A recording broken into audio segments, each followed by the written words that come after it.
Fantasy managers, hello and welcome back to the FPL Addicts Game Week 6 preview show, sponsored by Bonus Bank. If you are new around here, please make sure you give the podcast some love, give us a like, give us a subscribe. If you're listening on podcast, give us a rating and review. That would be very kind.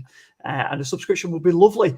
Let's get into it and let's say hello to our guests who are here so far. We are missing a few of the boys, but we do have Ollie Walker-Peel and Chaz Roberts with us live in the studio.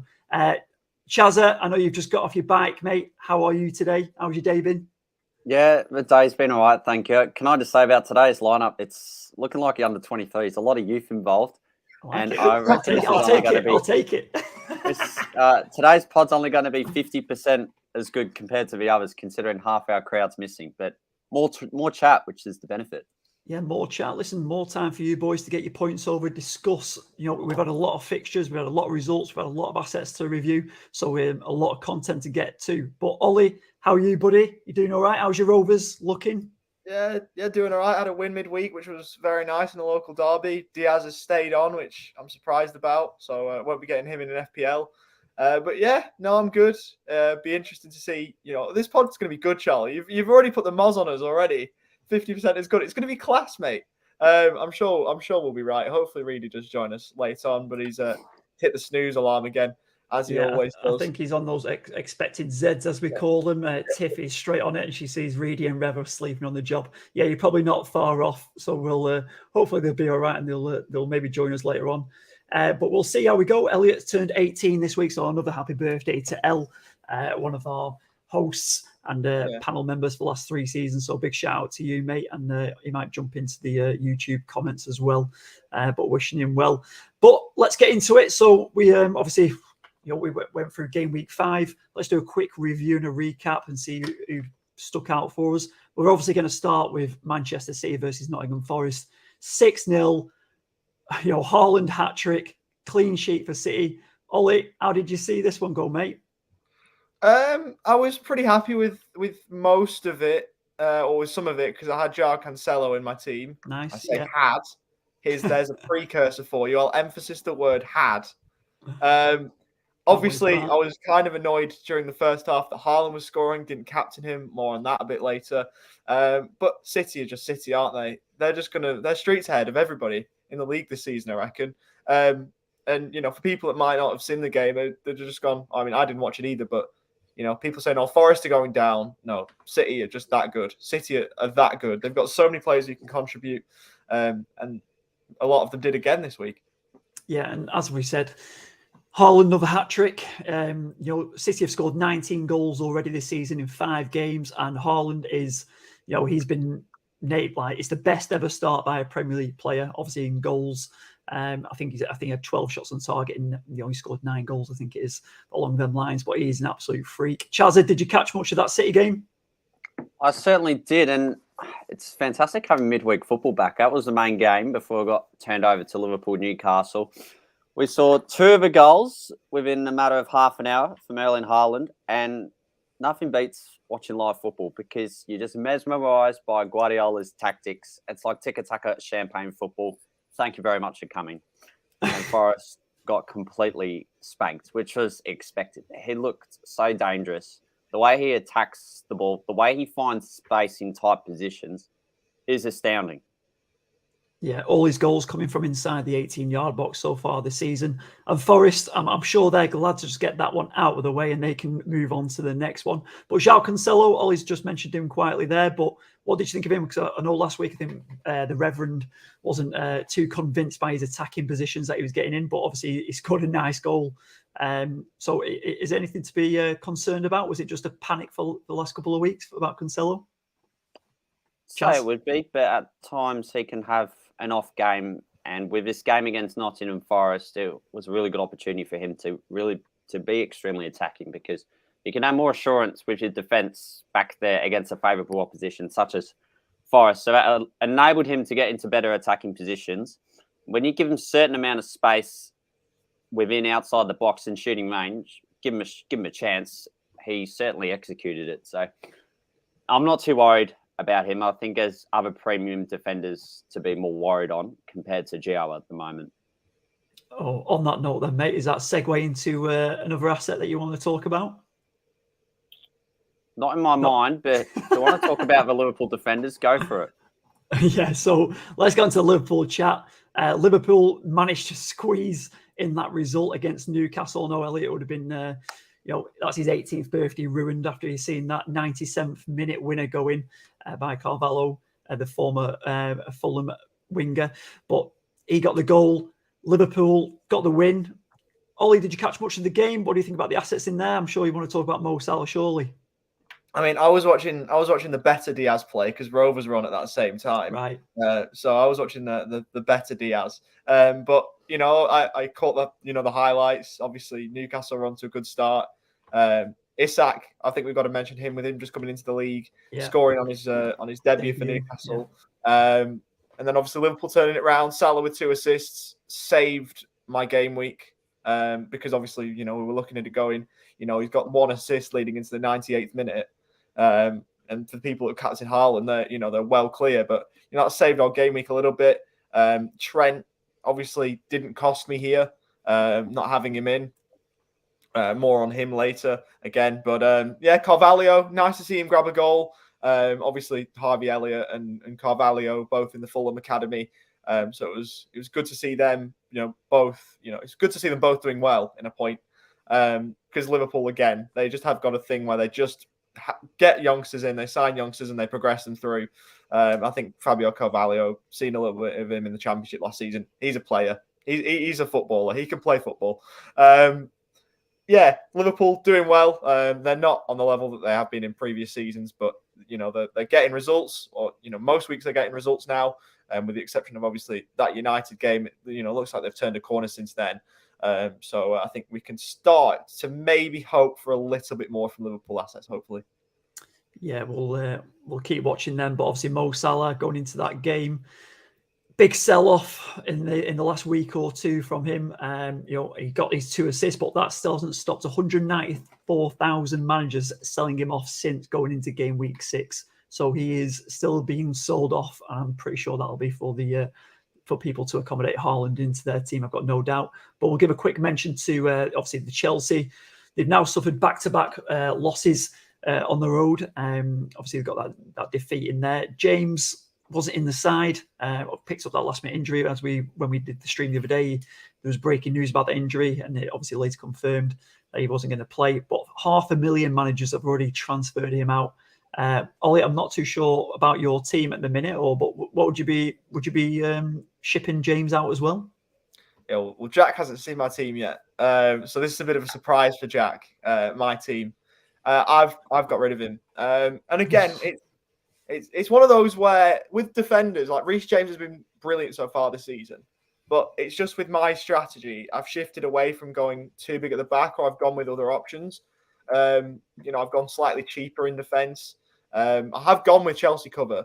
I won't spoil who that is yet, but I've got someone from Chelsea in there. I probably could get Reece James back in if I wanted to, but I think with the injury cloud, I just want to be, secure that this player's going to start. So hopefully that's the case. As we just see Elliot pop up in chat, nice to give him a quick mention for happy birthday on the 31st of August. So happy birthday, mate! Glad to see you here, lad. Yeah, and it sounds like Ollie, you were out partying without him last night, even though it was his birthday. So we'll, maybe good to see you survive that night out, mate. But let's just give a mention. Obviously, the Reverend's not on the stream at the minute, but Everton getting a mention in here. 1-1 at Leeds. Claire Balding, she's been getting some honourable mentions in the last couple of weeks on the podcast. But Anthony Gordon, her twin, he's remained at Everton now. He didn't make it to that Chelsea move, so he's there for the time being, but he did get himself on the score sheet again. Chaz, what do you think about Anthony Gordon? Is he someone to really strongly look at now, or are you not convinced? It's a consider. I've liked the way he's enhanced his attacking positions and made the most of his chances within the last couple of game weeks. And it seems he's becoming the main man. And I feel the reason why is because Lampard really wants to keep him based on the transfer speculation. But from what we know, he's staying. And I feel it's a good opportunity for him to flourish in that Everton side. They just need more cohesion, especially through the midfield too. Yeah, so we'll see. They've just obviously signed Gay from PSG's return back to Everton after his, is it successful spell? I'm sure he's got a couple of titles in the French league now. So he's back. So hopefully he can help out. And obviously James Garner's signed from Manchester United as well, going to Everton. So maybe that stabilises the midfield slightly. But let's get on with how we performed this week in the podcast mini. Let's just have a look. I'm on the wrong window here, aren't I? Let's have a look on here. Here we go. That's more like it. So let's have a look at the podcast league. Obviously, the 6 of us, 3 of us on here today, 6 of us on there. Elliot Craig on his 18th birthday week, 6th position in the podcast league, 289 points overall, 78 points this week. Like everyone in our league this week got more than 70, which is fantastic. Charlie scraping through, but we'll go on to you in just a second. But the Batman and Robin, Elliot Craig, 78 points, well done from him. Great little haul. I'm sure he's happy with that. Reedy, he got 80 points, so he's moved a bit further along than Elliot, sitting in 5th place. Chazza, let's go on to you, mate. The Balls of Steel, 71 points this week, 303. You had a bad start in the first couple of game weeks, but you're starting to pull it back, mate. Let's have a look at your team on here.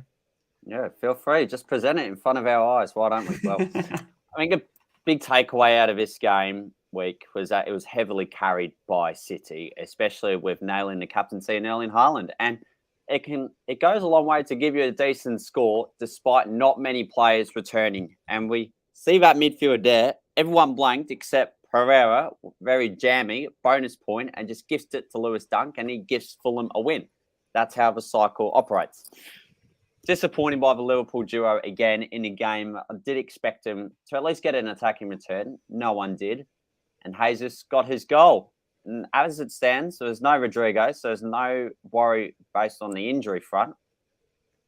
There's not, we might just roll. Right, okay. Obviously, we'll get into the preview section just a little bit later. But obviously, you got Cancelo in there. We mentioned already. He got his 12 points. Happy days. Midfield, like I said, a bit disappointed by them. But Andreas carrying you through, and the captaincy you nailed with Haaland in there. So well done on you for captaining. Was there any other consideration? Obviously, you give your captains each week. Was there anyone else, or was it no doubt that it was going to be Haaland for you? I always follow a policy of 10 million or above, and I didn't really give so much of a chance considering how out of form he is. However, the Spurs Twitter thought otherwise, and they actually put their post saying Son scored despite it being an own goal. Okay? Okay. There we go. So you weren't too happy about that. Did you celebrated at the time, though? Well, not really, because it said it was an own goal, but Spurs Twitter admin thought otherwise. Oh, okay. Fair enough, mate. Well, listen, 71, good score. I'm sure you're happy with that one, mate. And we'll jump over to Ollie, who's sitting in 3rd place. He's 13 points above you, Chazza, so more than capable of catching him up, no problem, mate. But 73 points from Ollie Walker Peel, overall rank of 1.9. Ollie, talk us through, mate. Yeah, let's save your bacon there, Jack. I feel like a lot of cracks were papered over this week in my team with a good score, a score that I'm happy with. But a lot of this I'm not really happy with. Like Reece James, obviously injured. Ødegaard, Rodrigo, injured. Luis Diaz, a rare bad week for him. He's been good for me this season. And Matty Cash has just been awful. Ødegaard with an injury is annoying. And like we said before, Salah saving my week really with that late assist. Haaland doing Haaland things. Like 9 goals in 5 games is genuinely unbelievable. Like I think we had a look at it, me and Ellie, the other day. He scored a goal a game since he joined Red Bull Salzburg in like 2019 or whatever it was. Don't quote me on the years. But he's a goal a game striker since 2019. That's unreal. That's unheard of. Is he perma captain? I'm not sure. I know we'll get onto captains later. But it's an interesting discussion point to have. Is he, worthy of the armband every week. You know, he's certainly got a point. But yeah, nice seeing Cancelo doing things as well for me in his, in this little spell, his final week for the team. But it's good to see him grab a goal. It was a great finish and helped me get a decent score this week. And now he's muted. Jack. You've had a torrid. That's all right. Listen, you've just got to adapt. You've just got to adapt, haven't you? So obviously, to be fair, you've done well. You've done well in FPL this week. So you've had that go for you. So if you have a stinker on the podcast, at least you can say you've done well in FPL. If you have a stinker in FPL, you usually do well on the podcast. So it works one of the ways. Jack, let's go to your team. Come on, I just wanted to quickly mention. I can't believe you've still got cash in your team, but yeah, he's gone now. He's gone now. Yeah, he's gone now. Obviously, more on that. But I think you did well with Salah captaincy to get the points you did. So yeah, every credit, mate, and well done in there. You got the City clean sheet as well. Over to Mikey. Mikey got 74 points in the league this week. Obviously, that was good for me because that meant I could get a bit more space in between me and him. 21 points.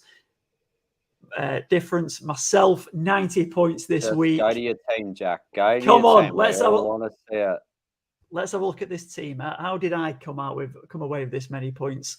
I made 2 transfers last week. I brought in Haaland. I took Kane out, brought Haaland in. I got a bit of a sledging for that for a few people, but obviously that paid off. Put the captain's armband on him as well. Took Chaz's policy and captain the big man. And then, Martinelli grabbing the goal, Salah getting the assists. Odegaard, who was my pick, who carried me the last couple of weeks, didn't haul in this one. But obviously City keeping them clean sheets and Cancelo getting the goal. Jesus grabbing a goal as well. And Andreas getting the bonus and the assist. So, yeah, absolutely buzzing with that, lads. I've carried on my form. I know you guys hate it, but it is what it is. Jack, I know I'll take everything. That's all right. And could I just say as well, from what I heard, you're manager of the week. So congratulations. Is that in the FPL Addicts Members League or public? Yeah, league? Listen, that kind of segs us way into the Members League and the performance from there as well, mate. So this week, manager of the week, I'll take that one. Obviously buzzing with that. Thank you for plugging that one for me. So manager of the week, 40 Aussie dollars, whoever claims that prize. And fortunately this week I've managed to claim that one. It's my first one in 3 years, so I'll take it and I'll run. But a big congratulations to everyone else who got some big points this week in that members league, in that members mini league. We've got Geordie Wilson and Donald Breslin, who've been in our competition for the last 2 seasons. They are both top of that mini league with 361 points. So for August, they actually tied as manager of the month. So that is actually going to go into a playoff next week. So those 2 managers will play off for whoever gets the biggest score will come away with manager of the month, sponsored by Bonus Bank, which is 150 Aussie dollars. So that is the big one that we give away each month in our members mini. Congrats to them too. But one of them is going to walk away disappointed next week, whoever wins that. Elsewhere in our leagues as well, if you're not in there already, you can get involved in the public league. That is still open to join, but Nathan Perrone still sits at the top of the league with Darwin Haaland, 374 points for him. He's had a monster couple of weeks, so well done. And if you want to join that public league still, the code is Y81WTO. Elsewhere in the women's league, Her Majesty Ella Melch still top of that league as well. She got 94 points she got this week, 393 overall. She's absolutely killing it. And Carmina from Hungry for More, she's in second place there, so keep it up, Carmina.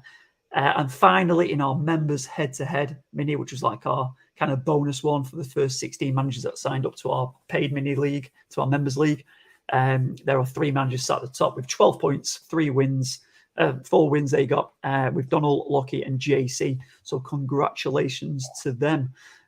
Elsewhere now, let's just have a quick look. We've got the FPL social coming up. This is a big one, so I wanted to do a plug on the stream about this, especially if you're in Sydney. This definitely applies to you. So just a quick message, 8th of October, so Saturday 8th of October, we are not far away. If you're crazy about FPL as we are, FPL Addicts are heading, so me, Chaz, Ollie and Elliot are heading over to the FPL Social Meetup, which is Australia's biggest FPL meetup of the community. It's stacked with football content, And it's full of FPL content creators from dotted around Australia, mainly in Sydney for this one, because obviously people are traveling. But there's going to be FPL debates. There's panels on there, so everyone's going to be asking questions about season so far, how they play FPL, which is really exciting. We're also going to do the Game Week 10 deadline preview. There's food and beers. There's a big FPL quiz, followed by live A-League action. So a bit of live football as well to complement the event, which is Sydney versus Melbourne Victory, the Big Blue. And then we're going to head into the city afterwards in Sydney to watch Premier League kick-off from 1 a.m. And we're going to probably head to Cheers Bar in there. So if you want to get involved in the FPL Social, just head to fplsocial.com.au and then you can be there. Chaz and Ollie will be there. I'll be there. Elliot will be there. Boys, you excited? Absolutely. Buzzing. I love it. We can't wait to go a little road trip from us from Melbourne over to Sydney. So, yeah, super excited. And we wish the UK correspondents could come, but we'll see. So elsewhere now, let's have a look at this. So Bonus Bank. So if you want some extra confirmation, you want some tools to check out, Bonus Bank have created a fantasy football tool. So Bonus Bank are our sponsor. Second season with them guys. So they've launched a free tool to help people in the mini leagues. It displays probabilities for clean sheets and players to score at any time. So the clean sheet probabilities for this week, we've actually got 4. We've got in joint second place, there's 3 games. So Liverpool, Tottenham and City, all of them are down as a 41% chance to keep clean sheets. So obviously, City have been a bit inconsistent with them, but obviously they've just come off that 6-0. So they've got Aston Villa, Steven Gerrard under pressure there. Tottenham, I've got Fulham. So you fancy Tottenham to keep that clean sheet there, 41%, and Liverpool versus Everton, that derby. That could be a big derby game, but plenty could be goals, could be a draw. But Liverpool down was 41%, and in first place, Chelsea with 45% chance of keeping a clean sheet. I think that's a bit of a surprise, if I'm honest, just with that team. The way they've been playing, they've been leaking goals. So I'll be very surprised if they do keep clean sheet. But they are based on bookies, odds, and promotions. Elsewhere, players to score. So this is going to be pretty obvious who's going to be first in this one. But in third place, Mo Salah, 43% chance of scoring at any time in that Liverpool derby. Second place, Harry Kane versus Fulham, 47%. And Manchester City's Erling Haaland against Aston Villa, 58%. Finally got that out. So 58% chance of scoring at any time. Check over to Bonus Bank's Fantasy Football tool. The link is in our details in our link tree. So check that out, guys, if you haven't. But let's get back into the FPL content with these guys. We've got a few discussion points to check out. Let's have a look at Rodrigo replacements. So I'm going to go to Ollie first. Rodrigo replacements, what we thinking, mate?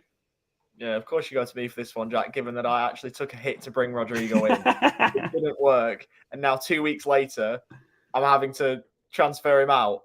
It's just not been a good run. That whole weekend of transfers was awful. And Rodrigo started the season so well, didn't he, for Leeds? And now injured by the looks of things. So there's certainly a lot of players you could bring in. Martinelli, most people have probably already got him. There's plenty of others that have been listed as well. Marcus Rashford is there. Ward-Prowse, Eze. There's plenty of options. You could go cheaper if you've not got Pascal Gross yet. You could go with him. But that's just a few of them, really, isn't there? There's someone that you transferred in as well, Jack, who could be an option, potential option.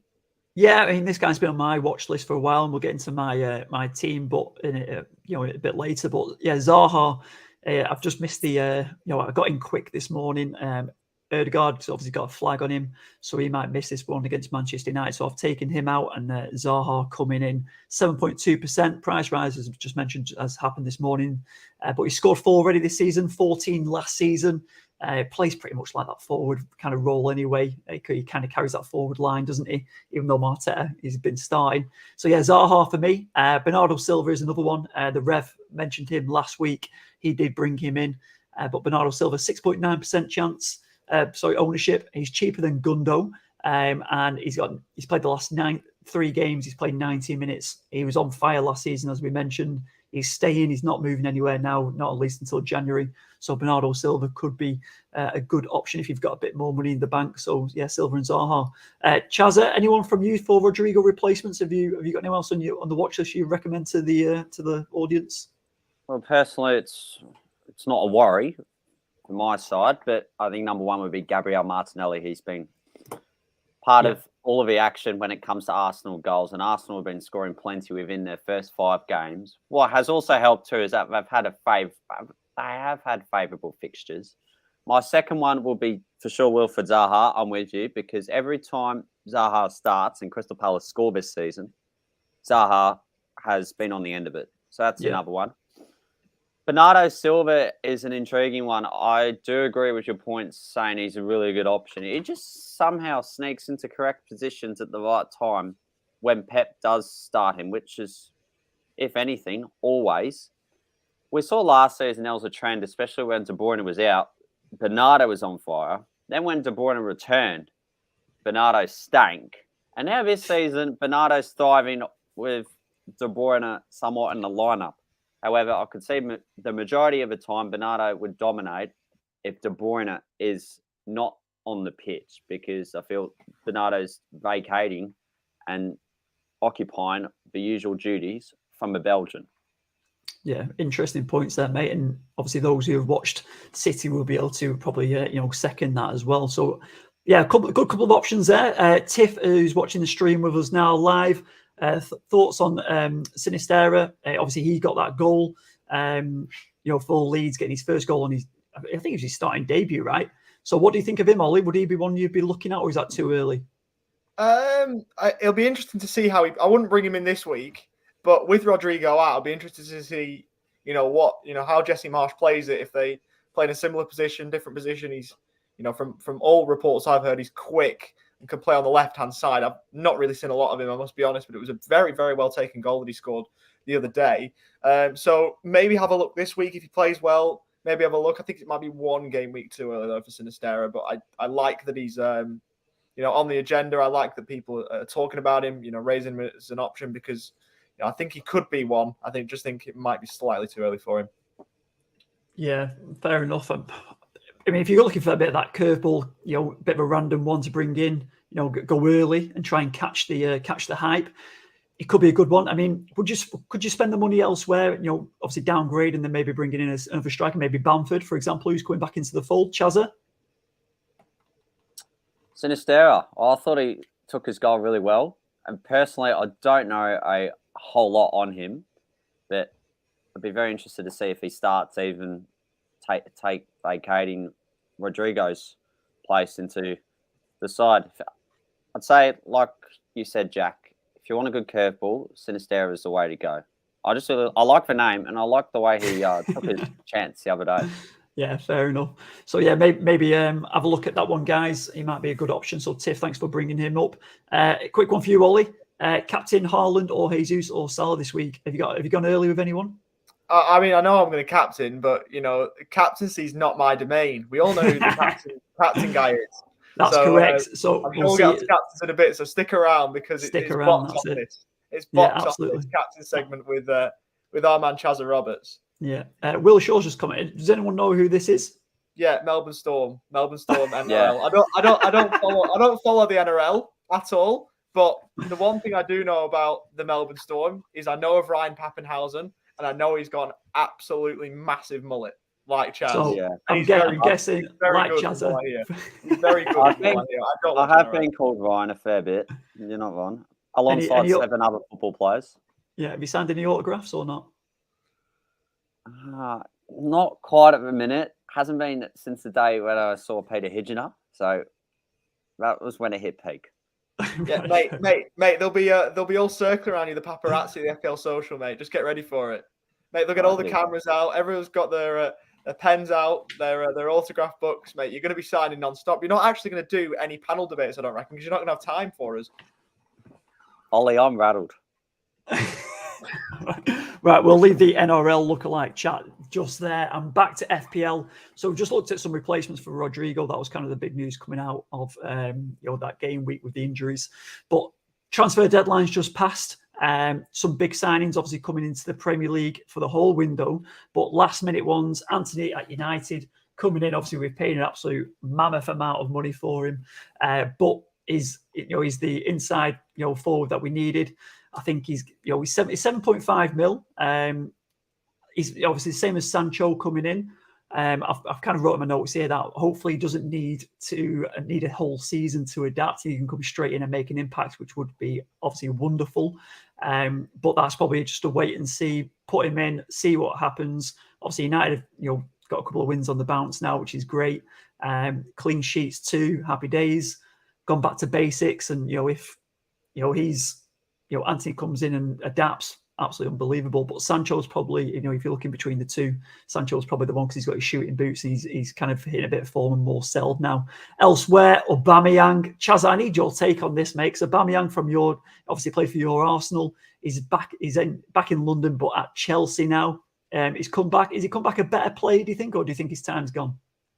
In fairness, I didn't pay much attention to his spell at Barcelona. I didn't really like how his departure panned out at Arsenal. When he was there, he was a fantastic 7 for our club, a really great captain, but I just felt the fallout wasn't the best look. However, I do wish him all the best.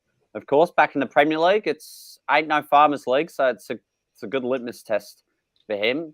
I feel from Chelsea's perspective, it's probably the signing that they would want at the moment. Werner left and didn't really fire since he got into Chelsea a couple of seasons ago. Havertz just lacks that finish, and Raheem Sterling can sometimes play striker, but more preferred on the left-hand side. So do you think Chelsea? Do you think he's a guaranteed star? Is he going to be starting every week? Do you think up top? I'd say most weeks, yeah. I'm not sure about this weekend. He might get his usual standing ovation, walk onto the pitch, and get supported by everyone, or maybe a bench appearance, but I'm not sure about him starting against West Ham. I think it may come too soon.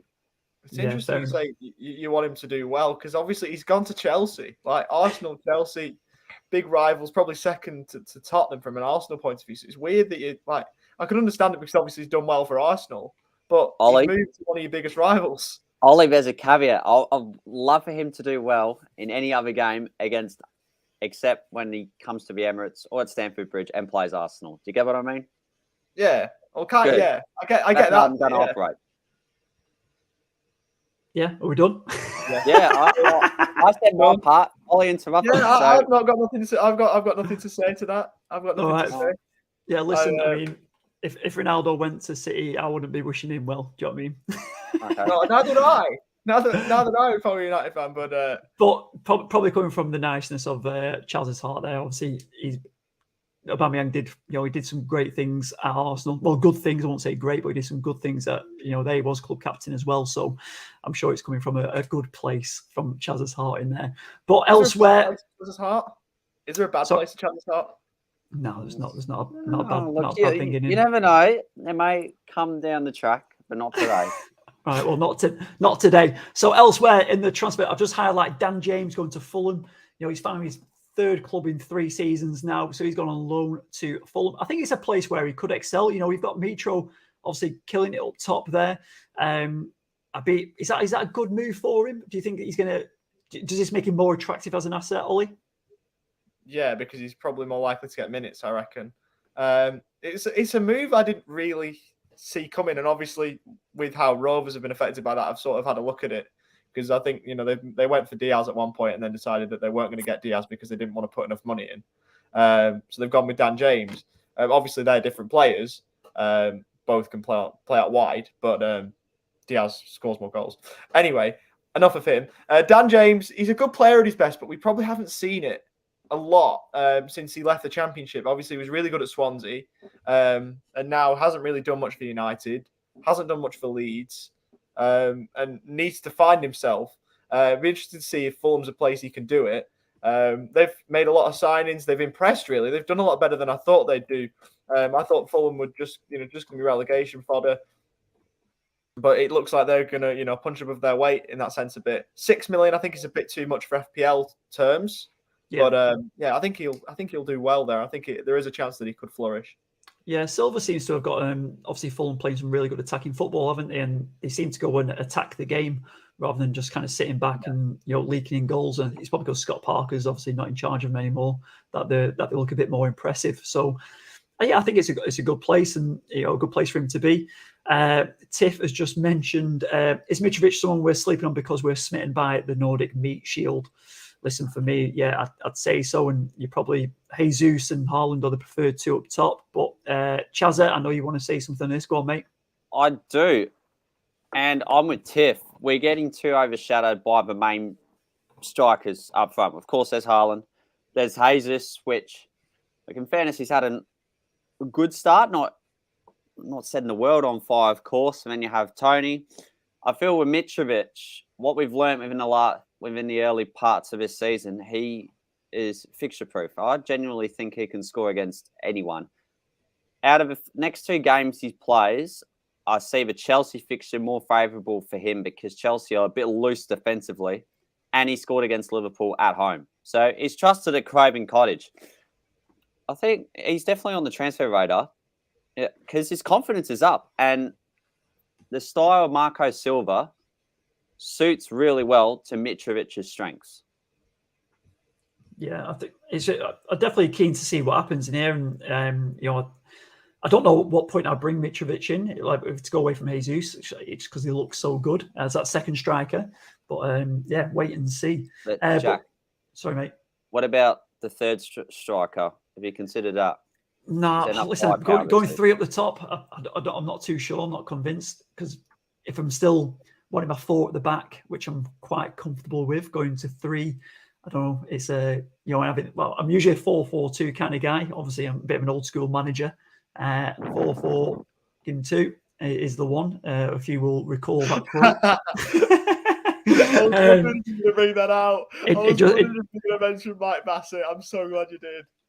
Yeah, it was just a bit of I don't know, I'm a 4-4-2 kind of guy, which feels right. And going the three up top, we would just take out maybe you go maybe 4-3-3. I don't know, it's wait and see what works, see what fits, and not something I'm not a massive chess player as the Reverend. I don't look too far ahead. I kind of play it as I see it each week. But we'll I don't know. What about you, Ollie? Would you be looking to bring him in? You're really trying to turn me head here because at first I was just sort of thinking he's on the radar. He's on the radar. He's sort of thinking about it. But if you actually look at it as I'm doing at the moment, Gabriel Jesus, although he's got 32 points, has blanked in 3 of his opening 5 game weeks. If you look at it, I'll actually make that. He's got an assist in one of them, sorry, against Bournemouth. He must have had a yellow card. He did. So he's blanked against Fulham, blanked against Palace, and only got an assist against Bournemouth. He got 19 points of his 32 in 1 game against Leicester, and has got 13 in his other 4 games. 80% ownership is the only issue with that because obviously his EO is so high that it's not funny. But could you maybe... Is this the time to move off Gabriel Jesus onto Mitrovic and save a bit of cash? Am I going to do it? I don't think I will, but go, Ollie. I feel like it's happening. No, it's not going to happen this week. It's not going to happen this week. I think I'm pretty much set with my team. Yeah, I think it's one of those in 2 or 3 weeks when people start to break from the template, when more people start to play their wild cards, people may look at it and go, maybe Gabriel Jesus isn't someone I want in my team. He's quite cheap for a striker, though. Is Gabriel Jesus. And obviously Mitrovic, the same. But if you look at it, you go, Gabriel Jesus, 8.2. He's still cheap. Mitrovic is, 6.5? 6, obviously increasing from the season. But yeah, obviously both quite cheap, so that works in Gabriel Jesus' favour. But if you want to save more money, you've got the likes of Tony, Isak, Mitrovic, all looking like really good options. There's probably more missing there as well. So certainly you've got a lot to pick from. All right, and then I'm going to throw one out there just now. Chazza, Bobby Firmino is in amongst it. He's got the 3rd highest points for forwards so far. Obviously, we've already mentioned Mitrovic, who's got the 2nd highest. What do you reckon about? I wanted to ask Reedy this, but yeah, Bobby Firmino. Would you consider bringing him in? So before Nunes had made his first start against Crystal Palace, it would have been for Liverpool. Firmino was nowhere near the ball. Nowhere near, no. Since Darwin got suspended, Firmino, I'm not sure where it's come from, but he's been more involved for Liverpool's goal involvement, to say the least. I think it was 2 goals and 3 assists against Bournemouth, and then that's correct. Yeah, you have, and then he bagged against Newcastle. He certainly did. I just feel when you head into the Merseyside derby, Klopp can't drop Firmino out of that starting X side based on his form. I feel he needs to he starts, and I do feel he gets a goal in that game too. Just feel the threat of Núñez, if you even get Firmino now, by the period after 2 to 3 game weeks lapses, I think the window completely shuts and you have to ship him off. So I didn't feel it was worth it. However, if you got him on as soon as Núñez got suspended, congratulations. Well done to you. I am so happy for you. Yeah, listen, I'm just looking at it now as well. I think he's a good shout. He's a good shout to do. I mean, Everton away, like you said, Chaz, he's very likely you could obviously bang him there. Then they've got Wolves next after that, Chelsea away, but then Brighton at home. Yeah, but I mean that Núñez one, he's getting cheaper. Maybe, but obviously he's still expensive in comparison. But for 8 mil, Bobby Firmino could be back. But let's move on elsewhere. What have we got next? So EPL stats for EPL Live, obviously fantastic app that we use here. I've been using this a fair bit, but if you're not downloaded it already, check out the caption below. It's got all the details in there, made for football fans. It's got live scores, really in depth. I'm using it instead of your usual go-to apps for the scores. But yeah, alongside all the breaking football news, we've got some articles on there that we post, as well as obviously the podcasts. And they've been absolutely brilliant on there for giving us latest content. So push notifications as well to your phone with all the updates. Not as many as what the Premier League app does at the minute, but they definitely push a few bits of news in there for you. So yeah, check that out in the details below, and yeah, let us know what you think. But Haaland rotation, just want to touch on this very quickly. I use the EPL Live app. It said 79 minutes he's averaged so far. Obviously, he's got that hat trick in such a quick time. I feel like they're going to start games and come off around that 60th, 70th minute every game for Alvarez, who's obviously bagged 2 goals against Forest. Is that still a consideration? Like he could be rested for the random game, and we're putting the captain's armband on him. Ollie, are you worried about that or not? Yeah, and I shouldn't be. Be, because he's been so good, and there's no way that Pep should be dropping him. But Pep obviously has dropped players in the past. He dropped De Bruyne down to the bench midweek, which we sort of thought, was that the week that Haaland would go, and it wasn't. So Salah captainers were on a good line of thinking, but just got it slightly off. I just want to see this week how it goes. If Haaland is to start this week, I'd be slightly less worried. If he's benched this week, then I'd start to ask questions. Obviously, you keep him in your team, you don't transfer him out.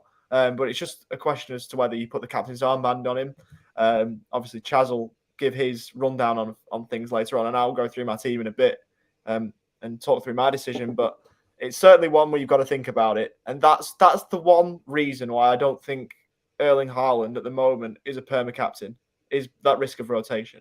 Because someone who scored 9 in 5, there's no chance they should be rotated ever. Like, that's unreal. It's almost 2 goals a game. Never be rotated off that. But Pep has rotated players in the past and will continue to do so, I reckon. So that's the thing we've got to worry about, I think. He could well be a changed man, Pep. Not. But let's go into that preview then. So I'll do my team first to get this over and done with from my side. Going into this week, some nice fixtures to look at. Sanchez in goal for me. Alexander-Arnold, Cancelo, Walker, and Rico Henry at the back. Pretty happy with the back line. Still feeling a bit confident around that. And then in the middle of the park, I've got Luis Diaz, Salah, Martinelli, and I've brought in Zaha, as we mentioned already. So Zaha's coming for Odegaard. I feel good in that one. I think the stats back it up. He's a solid pick. He's guaranteed to play. He's on pens as well. And he scores goals. So, yeah, pretty happy with Zaha. He's also been brought in by over 400,000 managers already this week for this round. So people have got eyes on him. Not just me. And then up top, Haaland with a captain's armband on him and Jesus on there. So I am set 4-4-2, of course. And yeah, I'm ready for another game week and hoping for a big haul. Elsewhere, let's have a look go over to you, Ollie. Have you got much planned for this week, Ol? Have I ever? Just to answer this question from Tiffany, first of all, before we move on to this team. No one has ever scored 3 Premier League hat-tricks in a row. I've just Googled it quickly then. There's 5 players who have done it in consecutive league games. You've got Les Ferdinand, Ian Wright, Didier Drogba, Wayne Rooney, Harry Kane, and make that 6 because obviously now Erling Haaland's done it. So there's 6 players that have done it. No one's ever done it 3 times in a row, to my knowledge. Thierry Henry's consecutive appearances a month apart. So there you go with that one. But I'm wildcarding this week. Sound the wildcard klaxon because I'm playing another chick, which I'm not sure about. Already done the triple captain and already played my wildcard. My initial thought for this, I played this at half time in the Liverpool-Newcastle game because I was thinking about transferring out Salah anyway. He was going to blank, and I just thought, you know what? Maybe I can have a look at a no Salah draft, see what I can build. And then he obviously got the 2 assists, and I'm thinking, okay, I'll keep hold of him. But there was other reasons why I wanted to do it. Well, that wasn't the only reason why. I wanted to get Trent back in, which I have now done. I wanted to get rid of Edison in goal, which I have now done. I wanted to go lighter at the back, which I've done. And I wanted to get Harry Kane up top to complete that unreal-looking front 3, if I may say so myself, with Haaland, Jesus, and Kane. I don't think I'm going to go Mitrovic this week. His fixture with Tottenham, I should say, is a tough one for mine. And I've got Harry Kane with the armband over Erling Haaland. I just love that fixture for Harry Kane. At home, he's so good at home. He's even better in London derbies. Like, his record in London derbies is ridiculous. The only worry with this team is I'm potentially 1 player too light. I've got Nico Williams starting there in defence. I've got Andreas Pereira in reserve if needed. I've also got Emerson, who's 4 million, who I think will play more for West Ham. Have a look at things. He's not really played too much. Got the 5 minutes. I could go to Patterson if need be.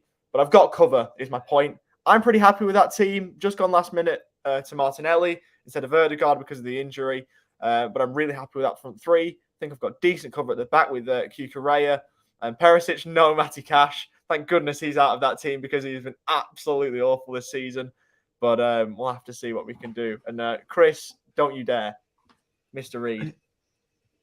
I think the wild card looks great, mate. I think you should be really happy with that. And you've gone to that, the front 3, which I think Mikey did as well. The Reverend did that the other week when he did the wild card. That's the attractive one, isn't it? When we're talking about 3 up top, obviously we chatted about that just a bit earlier. But the Haaland, Jesus, and Kane up top is frightening. And then other assets have shown how good they are and how they're still performing like the Martinelli's, the Gross, even Perisic at the back there. Great value for money. The cheaper, which allows you to have that, be confident in that front 3. So for me, that's a bit of food for thought on what I could do potentially. Obviously, you've got Emerson in there who looks like he's going to be obviously starting as he's integrated into that West Ham team. Andreas Pereira has been great for Fulham and obviously a cheap asset. So I think you've done well there to spread your funds, but also then load up on some top assets. So I'd be excited if I was you, especially even Neco Williams against Bournemouth. Even though Bournemouth managed to hang on, to a clean sheet after the the bounce from getting rid of Scott Parker. But I think it's a good fixture for Forest. And them 21 players that they've brought in. But yeah, looking good. What do you reckon, Chazza? How do you rate that wild card, mate? I really do like a lot of these picks, and I especially like what your thoughts on the armband association with the addition of Harry Kane. I have been surprised because at one stage, which was earlier this week, no one owned him, and he's been the best player from Tottenham so far.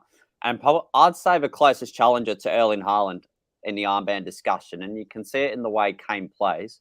I feel in terms of the way he's playing and his involvement, I think he's having a better season right now than Mo Salah.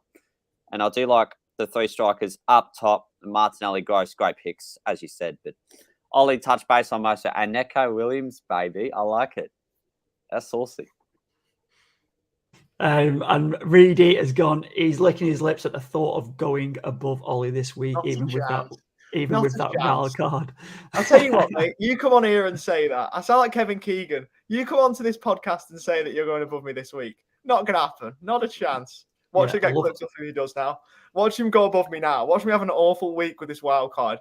Get like 3 points and he scores about 100 and goes above me. But I'm going to back my team in. Reedy, you have the right to do the same. It's not a bad team you've got, but I reckon my spot's safe.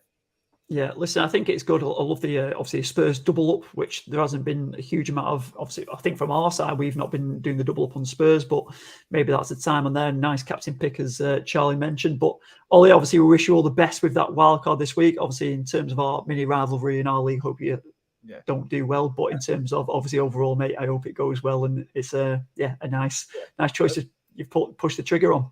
Yeah, and like I said, I'm wishing Reedy well. I just don't want to wish him that well. I hope he does well. If I score 101 points, he scores 100, great.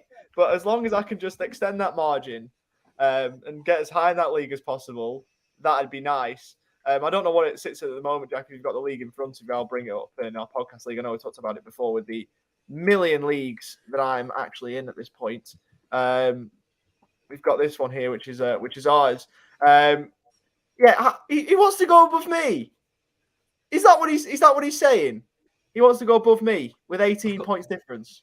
Of course, with that team, he reckon he can score 19 more points than me with that. I'm not too sure what he's doing. If he woke up in time, I'm not sure what he's doing. If he woke up on time, he'd be on the podcast and telling us what team he's got, so we'll be able to compare, won't we? But if he wants 19 more points against that, he better have a decent team, because I reckon there's more chance of me turning out to play for Blackburn this weekend than there is of Reedy going above me in this league. And there we go with the Kevin Keegan reference. Well, you know what, Reedy? Let's have it. Good luck, mate. There we go. He's just messaging from his bed now, just throwing out, obviously comments. But elsewhere, obviously, let's have a look at Chaz's team going into this week. Obviously, Chaz, you've not hit your wild card yet. Any thoughts about it this week? Oh, mate, I'm just sitting on the beach at the moment. I reckon we're going to keep rolling. Yeah, I'm saying, there's no injury issues as it stands. Yes, Son has completely stank, but may as well just roll with what we got. I like the addition Neco Williams. He's coming onto the field for Andreas Pereira. That's really the only substitution / swap heading into the game week. Aside from that, I like the look of most of the fixtures. I think Andy Robertson can go well at Goodison Park if Liverpool manage to keep a shutout, but he's also capable of the attacking clean sheets. And as I said, they also have Wolves at home afterwards. I like Brighton's fixtures too. Now, City away at a pretty average club. The last time that occurred, I think Cancelo played 0 minutes and got rotated from a Champions League semi-final. And then some other City player didn't play at all. That's right. I had Laporte, it would have been last season. He got rotated in the same game too. Because Son not being in form at all, Haaland does get the armband. However, if I did have Harry Kane or Mo Salah right now, the armband would be going on then instead. Wow, yeah. So what do you think about Son though? Is he not someone you're looking at? No, he's been out of form. Is this not the fixture for him to bounce back? The kid is good, but I feel his confidence is low right now, and I just do not have enough faith in me to back him for potential double points. We all know about Haaland. He's a chance of getting rotated, but so be it. This is going to happen, especially when you have Sevilla and Tottenham after Aston Villa too. So I just don't know about Son. I just would have more confidence in Kane with the armband. And even player ownership himself, I have more confidence in owning Kulusevski. Yeah, wow. So is there no temptation just to take him out and swap him then for another asset like Kulusevski? Considered, but I feel it's a good opportunity to just roll with 2 free transfers and enhance that flexibility heading into game week 7. And play a little mini wildcard. Well, I'm sure you've got obviously moves up your sleeve, mate. But talking of sleeves, is this a good segue to go into the captain's armband shout and the captain's corner? Well, it must be, because the armband does go on a sleeve. You're not wrong. So, am I ready to fire away, Jack, for another edition? Mate, take it away, Chaz. Beautiful, great. I just need to figure out what... All right, here we go. First off, we have talked about Liverpool a fair bit on this. Mo Salah. And as you said, he registered 2 assists last game week in game week 5. He's one of those people that sort of gets in and around the box, but he hasn't been the same since his return from the African Cup of Nations, which is at the start of this calendar year. His result of 10 points against Newcastle was only 7 less than Erling Haaland, scoring 3 goals. And achieving maximum bonus points, which is a relative surprise. Salah does also have an excellent record against Everton since the start of his career as a Red.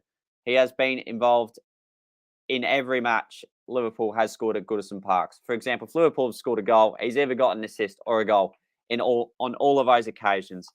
And this was truly emphasised last year in December when he got a 15-point brace in their 4-1 win away, of course, at Goodison.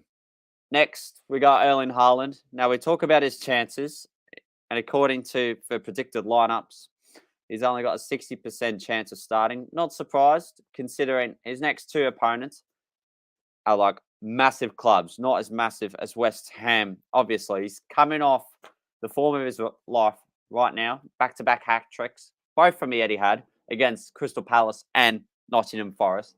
And he is the most informed player in the first 5 game weeks of the season.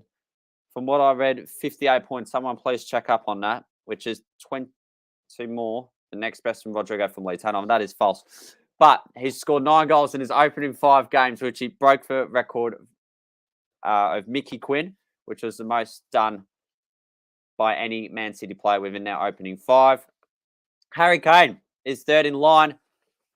Let's fucking get the right page. I am panic stations at the moment. No, I'm all good. Since his game week 1 blank, no other Tottenham player has scored more points than him. In a spell of 4 game weeks, he has scored 4 goals, got an assist, and accumulated 6 bonus. And we did talk about the suggests. Well, Ollie pointed out, he just loves playing in London derbies. He relishes them. And look no further than his record against Fulham, which is 6 goals in his 5 appearances against him. But I need to mention, because I don't really know what the merit is with this. This did include a hat-trick in the FA Cup 5th round in the 2016-17 season. That was a funny part of doing this. But furthermore, the England captain is ranked 3rd amongst all players for expected goals involvement this season with 4.83. And the only 2 players who have it better is what you would say is the default template 2-man front line, and that is Erling Haaland and Gabriel Jesus. But the 4th pick, in actual fact, we've still got 2 to go. Raheem Sterling, Raheem the Dream for Chelsea. I'm so excited. I'm buzzing just saying this. He scored 3 goals in his last couple of game weeks, alongside achieving 4 bonus points in total against Leicester City and Southampton. And he does hold a strong record against the Hammers, dating back to his days as a Man City starting winger under Pep. Now, from a spell of 2016-17 to 2019/20 season, he managed to score 7 goals and accumulate 7 assists within his 9 league appearances against him. With Sterling, he's also on less than 10% ownership, so he's a really good differential player, and even crazy good, a differential captain. I just reckon this fixture would suit him. Speaking about Chelsea's fixtures, long term, they're in a really good patch. 7 of their next 13 fixtures are rated as a 2 on your fixture difficulty ranking. Now, the differential curveball one. Now, people have been crying out for this one, and someone has mentioned it already. We're going to Newcastle, and you wouldn't believe it, after 1 game, Alexander Isak, and even just looking at him with his involvement at Anfield, he was stiff not to get a brace, but he did get a goal, and he also got a bonus point, and he looked extremely lively. And it's more like welcome home, just like for England, it's coming home. But for the men's side, it actually hasn't yet. We'll go to it. And for the expected goals of 0.5 from his game at Anfield on Wednesday night, the only player who did have it better was Liverpool's very own Luis Diaz. And yes, he's Colombian, not Brazilian. What a horrific mistake that was on my behalf a few game weeks ago. Newcastle's 4 of their next 5, and yes, Elliot would be licking his lips right now, are rated as a 2 on your FDR, suggesting he has the short-term run to build on this 1-game form. Or will he be a 1-game wonder, just like Stevie Wonder or Mishu, a 1-season wonder? That is all for this week. Thank you for watching. Thank you for coming. What? Wow. Listen, after that. that was Unbelievable. Just one takeaway to start off with. As Colm has mentioned here, 3 Hail Marys and 4 of our fathers for you, young man. That is over to you, Chaz, for that blooper during that. But that segment was absolutely class. It had absolutely everything. I am loving the Sterling shout, by the way. But then even more, Isaac, wow, you've called it. Differential, absolutely. He's in for Wilson. Great fixtures ahead. Worth the investment and the armband. Unbelievable. Ollie, what was your take on that, mate? It's hard to take anything away. That was just an unreal segment. I just wasn't expecting that to happen like that. But no, I think Sterling's a great call. I think when I was going without Salah, my first transfer was Salah to Sterling. I really like the look of Raheem Sterling. And I'm really annoyed that I think I'll be going into this game without him because, I looked at him again. There's still time, I know there is still time, but I think I want to keep hold of Salah. It would have been Salah to Sterling and no one else to Sterling. So, yeah, I'm kind of annoyed that that's the way I'm going because I think Sterling will do something this week. As he says, he also always has a great record against West Ham. I remember when City won 4-1 their opening game week of one of the seasons a couple of seasons ago, whether it was 19, 20. Game week 1, London Stadium, early kickoff, and he was unreal. And I'll never forget that game for some reason. It's just one of those weird games that just sticks in the back of your mind. And he was unreal. So I think he'll do something. I think it's a great call. Yeah, totally agreement there. These stats there are frightening, not only from Chaz, but from Sterling too. But I'm just going to throw this out there for you, Chaz. Son to Sterling could be a great move for you, mate. I like this. I like the look and sound of that one. The Chelsea assets are, Chelsea fixtures on the FDR, as you mentioned, look great. And I was just thinking, that could be a great little sideways move for you and obviously save a bit of cash too. But your captain's corner, sensational. If you need your captain picks, you need some help, that is the segment for you. Watch it back. There are so many stats on there to take away and lots of ideas. I think there's 6 captains all in all. So there's some top candidates in there and even a differential for you two or two in there. But listen, guys, thank you so much for joining me in the studio today. Thanks for not putting that up, snoozing your alarm clock like the other boys. But we've had a great time today. We've reviewed, we've discussed, and we've previewed as well. Lots of content, and we are so excited for game week 6 to kick off. If you're new around here, please do give us a like, leave a comment, and hit the subscribe button. That'll be fantastic. We love your support. We've been getting a lot of love from you guys and messages as well. So thank you so much. And if you're listening on podcast, please do leave us a rating and a comment on there. It really does help. But a big thank you to our sponsor, Bonus Bank, as always. Great support from them, from David and Nico. So if you want to check out the details of Bonus Bank and what that is, details are in the caption below. It takes advantage of bookies promotions. It's not a gambling website. It just reviews promotions and bonuses from the bookies across Australia and New Zealand. It's free to set up and use the software, but if you do choose to go premium, make sure you hit the FPL Addicts code in there. Punch that in and you get 25% off your first premium month. Have a look at it and check it out. And yeah, thanks again to Bonus Bank for supporting us. So that is all that we've got time for. I just want to bring up this comment. Will Shaw, I've never heard so much day expressed in a proper Ocker accent. So obviously with the Aussie one, this is why we've got him on here, because he can deliver stuff like that, Will. This is why we love Chazza. So thank you, Chazza, for all your passion that you put into that one. Where is he? Reedy, he's just commented. He's gone. He got his times mixed up, so no problem, Reedy. We'll see you on the other side. But thank you, guys. Thanks for tuning in. That is all we've got time for game week 6 preview podcast from FPL Addicts. We'll see you next week. May all your FPL dreams come true. Take care and bye bye for now.